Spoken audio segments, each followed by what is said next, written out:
All right, guys, we are back at it, and we're going to get into it, man. This is major developments happening in the Middle East, guys. Major. It just took a dangerous turn. The big, fat, failed president, Donald Trump, who it was very predictable that he was going to succumb to his donors.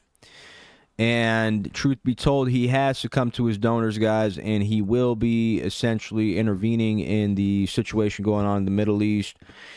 Now, there's a lot of false propaganda going on. Again, guys, the Israel lobby and his donors are saying one thing, Trump saying another thing, and there's kind of this back and forth going on. This is all a mix of different psychological warfare strategies towards Iran, and Iran saying they're not going to let up, right? They've been spanking Israel for 4 days straight, just straight spanking Tel Aviv like it's never been spanked before, guys. And so, you know, they can't sustain this, it being such a small country, and so they're absolutely getting crushed from every corner.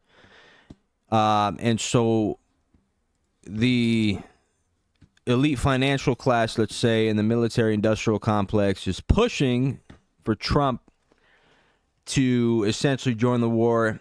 Again, the MAGA base is absolutely frustrated with Trump. They didn't see that coming, obviously, due to their lack of, I guess, I don't know, just dumbass airheads, to be honest with you guys.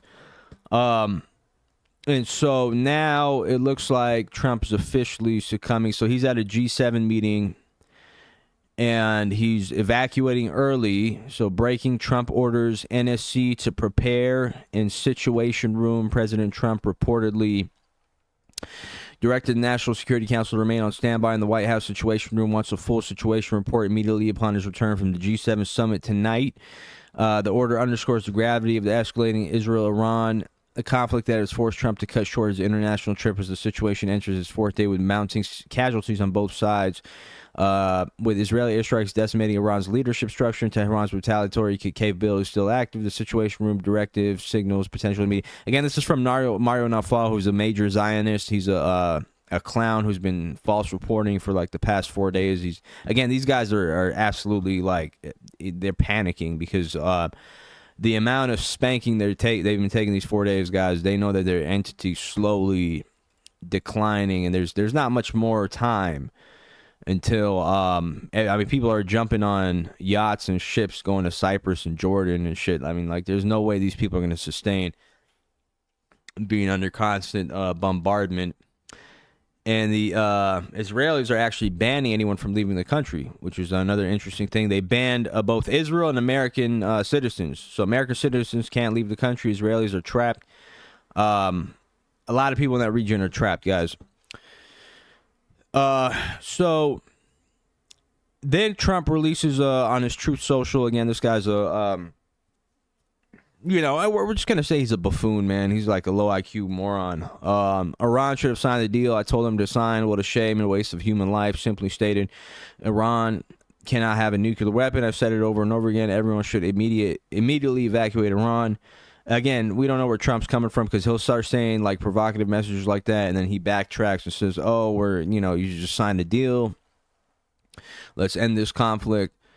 So there's a lot of psychological warfare going on and misinformation all over the internet. We're gonna get into this video here, and again, this is after the evacuation call for evacuation. Several people from Tehran evacuating, thousands of people to the outskirts of Tehran because and then the IRGC says, hey, we're not backing down. We're not going to stop inflicting damage to Israel. And they're saying this is probably going to be the worst day for Israel. And there's even talks about this might even, put an end to the current regime as it stands, and that Israel won't be able to recover from this next these next wave of bombardments. Israel censoring all of it, right? We can't see. They're running up into random people's houses who are taking videos of any of the strikes, and they're jailing them.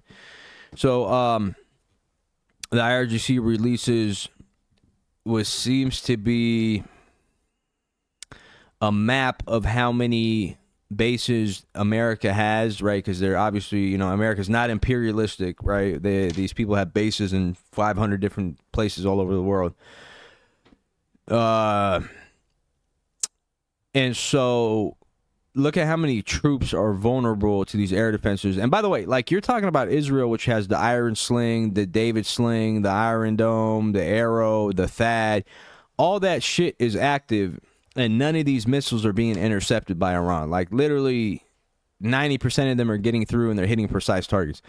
These bases right here, guys, are even more vulnerable for attack and have zero defense, right? So these are the American lives that are at risk if Trump were to enter the war on the behalf of Israel, not the behalf of Americans. So let's get that straight. We don't want anything to do with this shit, right? But so we got a video here on Fox News where actually a military lieutenant colonel military commander Daniel Davis breaks down the danger of the U.S. personnel in the region. Let's get into this clip here. Ballistic missile fire. You've seen how these ballistic missiles have just shredded the Iron Dome, the THAAD system, the Patriot system, all the things, it's David Sling, all those capabilities. Those missiles are just going right through it. Most of our troops in the Middle East don't even have that much. If we go to war with Iran, they're going to hit the most vulnerable targets they can, and that's those troops over there. We should not put their lives at unnecessary risk to do something we don't need to do anywhere. Our security is already guaranteed. We have more than enough power and more than enough force to keep our assets clean and safe everywhere in the Middle East, and in fact, all around the world right now. We don't need a war to keep us safe. Lieutenant Colonel, just to be clear, you're saying that the U.S. missile defense systems in the region, air and sea based, as long as the Iron Dome are not that effective against the Iranian ballistic missiles? They haven't been intercepting most of them. Most of the American technology. A lot of the American technology is what goes into the Iron Dome system and the Patriot system, the THAAD system. They're all there right now, and they're all being inadequate for this threat. The threat from the Iranian ballistic missiles is better than what the defense can pick up, including our own stuff. All right, so Mr. Thibault, you served at a point in time. Yeah, man. So again, there you go. This is a lieutenant colonel in the military, guys, breaking down the dire situation that these American military personnel would be in if they were to essentially get into involved in this conflict on the behalf of Israel. So very, very dangerous shit, guys. We're going to keep monitoring this and updating you guys as we go. And there are mass evacuations happening in Israel and Iran, right? Because the IRGC released right after Trump released that statement. The IRGC said everyone in Tel Aviv must evacuate now. So these guys are in bunkers.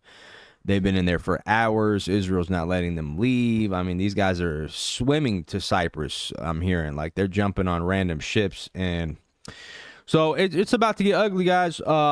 And they're obviously going to be foreign players involved. We got the China card, the Russia card, the Pakistan, Afghanistan. So, and then you have the U.S. and Israel and its allies. So there's going to be a lot of players involved. And we'll see what happens, man. This is getting real, real serious.